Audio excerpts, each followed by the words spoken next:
നമസ്കാരം. കർമ്മ ന്യൂസിലേക്ക് സ്വാഗതം. ഒരു ഇടവേളയ്ക്ക് ശേഷം പിന്നെയും ഈ സോഷ്യൽ മീഡിയ ഒക്കെ പറയുന്ന പോലെ അപ്പം ഗോവിന്ദൻ അടുത്ത കോമഡിയായിട്ട് രംഗത്തെത്തിയിട്ടുണ്ട്.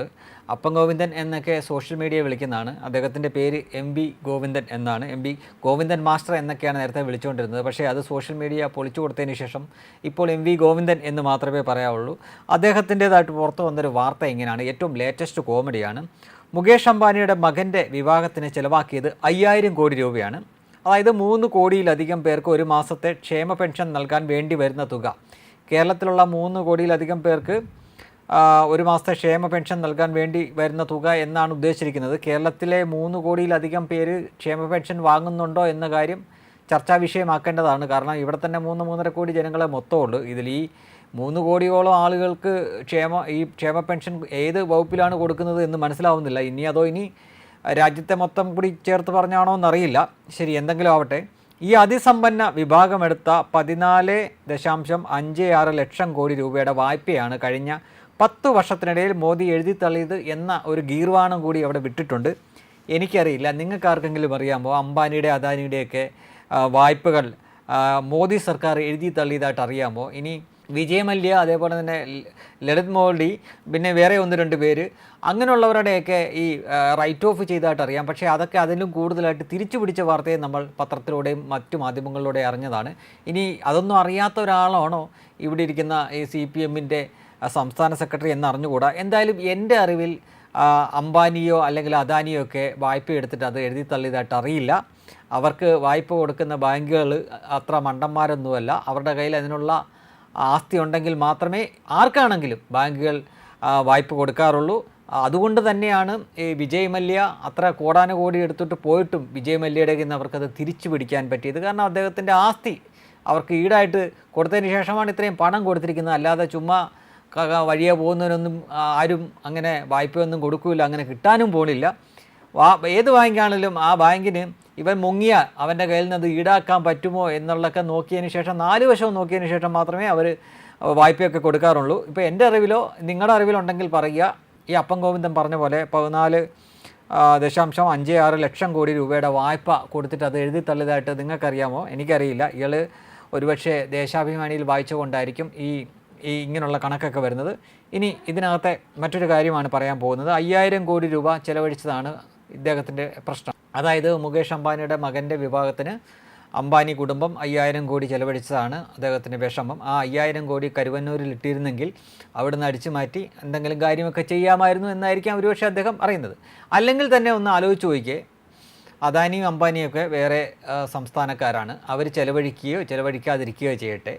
ആ പണം ഇവിടെ കിട്ടിയിരുന്നുവെങ്കിൽ ഇത്ര കോടി ആളുകൾക്ക് ക്ഷേമ പെൻഷൻ കൊടുക്കാമായിരുന്നു എന്ന് പറയുമ്പോൾ ഈ കമ്മ്യൂണിസം ഒരു വല്ലാത്ത മാനസിക രോഗ തലത്തിലേക്ക് പോകുന്നുണ്ടോ എന്ന് ചിന്തിക്കേണ്ടിയിരിക്കുന്നു. മറ്റൊരുത്തൻ്റെ കയ്യിൽ കിടക്കുന്ന കാശ് അത് നമുക്ക് കിട്ടിയിരുന്നെങ്കിൽ ഇത്രയേറെ പേർക്ക് പെൻഷൻ കൊടുക്കാമായിരുന്നോ എന്ന് ചിന്തിക്കുന്നത് ഏത് മാനദണ്ഡ പ്രകാരമാണ് മികച്ച ഒരു ഭരണ നേട്ടമോ അല്ലെങ്കിൽ ഭരണ രീതിയൊക്കെ ആവുന്നത് എന്ന് മനസ്സിലാവുന്നില്ല.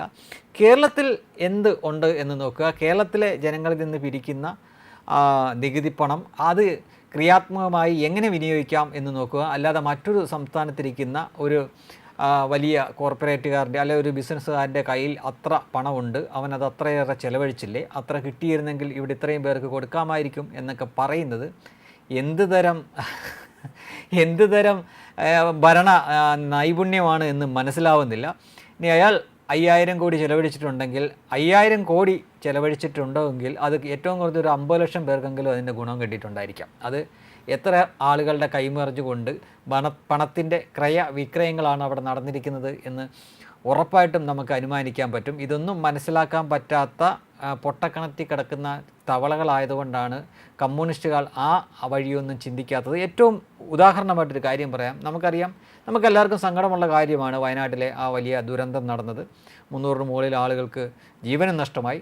പക്ഷേ ഒന്ന് ഓർത്ത് നോക്കുക, അത് കഴിഞ്ഞ് അതിൽ നിന്ന് നമ്മൾ എല്ലാവരും കരകയറിക്കൊണ്ടിരിക്കുന്നു. ഈ സർക്കാർ പറയുന്നത് എന്താണെന്നറിയാമോ? ഓണം ആഘോഷിക്കേണ്ട, വള്ളംകളി ആഘോഷിക്കേണ്ട, അല്ലെങ്കിൽ പുലികളി ആഘോഷിക്കേണ്ട, ഇതൊക്കെയാണ് പറയുന്നത്. ഇതൊക്കെ കൊണ്ട് ഇതൊന്നും ആഘോഷിച്ചായിരുന്നാൽ അതിൽ നിന്ന് 10 പൈസയുടെ പ്രയോജനം പോലും ഈ ദുരിതം ബാധിച്ചവർക്ക് ഉണ്ടാവാൻ പോണില്ല. മറിച്ച് ഇതൊക്കെ സാധാരണ രീതിയിൽ തന്നെ ചെയ്യുകയാണെങ്കിൽ ആ സമയത്ത് ഉത്സവ സീസണിൽ നടക്കുന്ന പണത്തിൻ്റെ ക്രയവിക്രയങ്ങൾ മനുഷ്യൻ്റെ കയ്യിൽ കാശ് വരും. കാശ് കയ്യിൽ വന്നെങ്കിൽ മാത്രമേ അവന് ഒരു ദുരിതാശ്വാസത്തിന് വേണ്ടി 10 രൂപ കൊടുക്കാൻ തോന്നുകയുള്ളൂ. അപ്പോൾ അതിനു വേണ്ടി മാത്രം കരുതി വെച്ച എത്രയോ പതിനായിരക്കണക്കിന് ആളുകൾ ഈ കേരളത്തിലുണ്ട്. ഒരു ഓണക്കാലം പ്രതീക്ഷിച്ച് നിൽക്കുന്നത്. അല്ലെങ്കിൽ വള്ളംകളി എന്ന് പറഞ്ഞു കഴിഞ്ഞാൽ ലക്ഷങ്ങളും കോടികളൊക്കെ ചിലവാണ് ഓരോ ക്ലബിനും. അവരിതിനു വേണ്ടി തന്നെ ചിലപ്പം മാസങ്ങളെടുത്ത് പരിശീലനമൊക്കെ ചെയ്തിട്ടാണ് വരുന്നത്. അപ്പോൾ അത് മാറ്റിവെക്കുക, ഓണക്കാലത്തെ ഉത്സവം മാറ്റിവെക്കുക, ഇത്തരം കാര്യങ്ങളൊക്കെ ശരിക്കും ഇവരുടെ വാചകത്തിൽ പറഞ്ഞാൽ പിന്തിരിപ്പം പരിപാടികളാണ്. അതും അടുത്ത മാസമാണ് ഓണം. ഇനി അത് മാറ്റിവെക്കുന്നു, മറ്റ് ആഘോഷങ്ങൾ മാറ്റിവെക്കുന്നു. എന്നാൽ അതേ കൂട്ടർ തന്നെ കേരളീയം മാറ്റിവെക്കുമോ? ഇല്ല. ഇനി നവകേരള സദസ്സ് മാറ്റിവെക്കുമോ? ഇല്ല. ഇനി ഇതേപോലെ കുറേ തക്കിട പരിപാടിയുണ്ട്, അതൊക്കെ അവർ മാറ്റിവെക്കുമോ? ഇല്ലല്ലോ. അപ്പോൾ ഇതൊക്കെ എന്താണ് എന്ന് സാമാന്യ ജനങ്ങൾക്ക് മനസ്സിലാവില്ല എന്നാണോ ഇവർ കരുതിയിരിക്കുന്നത്? ഇനി മറ്റൊരു കാര്യം കൂടെ ശ്രദ്ധിക്കുക. ഈ നവകേരള സദസ്സ് എന്ന് പറഞ്ഞ ഒരു ആഡംബര തട്ടിക്കൂട്ട് പരിപാടി ഉണ്ടായിരുന്നു കേരളത്തിൽ. അങ്ങോളം ഇങ്ങോളം ഒരു ആഡംബര ബസ്സിൽ പോകുന്ന പരിപാടിയായിരുന്നു. അതിൻ്റെ പോസ്റ്റർ അടിക്കാനും അതിൻ്റെ പരസ്യത്തിനും വേണ്ടി മാത്രം 9,16,00,000 രൂപ ചെലവഴിച്ചവരാണ്. അങ്ങോട്ടൊരു ചോദ്യം ചോദിക്കുന്നു, അത്രയും കാശുണ്ടായിരുന്നെങ്കിൽ കുറഞ്ഞത് എത്ര പേർക്ക് പെൻഷൻ കൊടുക്കാമായിരുന്നു എന്ന ഒരു കണക്കുകൂടി ഈ അപ്പം ഗോവിന്ദൻ എടുത്തൊന്ന് പത്രക്കാരുടെ മുന്നിൽ പറഞ്ഞാൽ നന്നായിരിക്കും എന്ന് മാത്രമേ ഒരിക്കൽ കൂടി ഓർമ്മിപ്പിക്കുന്നുള്ളൂ. ഇനിയും അവസാനമായിട്ട് പറയാനുള്ളത്, കണ്ടവൻ്റെ കയ്യിലുള്ള കാശ് കണ്ടിട്ട്, കണ്ടവൻ്റെ പോക്കറ്റിലെ കാശ് കണ്ടിട്ട്, അവനത് ചെലവഴിക്കുന്ന രീതി കണ്ടിട്ട് അത് നമുക്ക് കിട്ടിയിരുന്നെങ്കിൽ പെൻഷൻ കൊടുക്കാമായിരുന്നു എന്നൊക്കെ പറയുന്നതിന് ഒറ്റ അർത്ഥമേ ഉള്ളൂ, നിങ്ങളെ കൊണ്ട് ഈ പണിക്ക് കൊള്ളില്ല എന്ന് തന്നെയാണത്.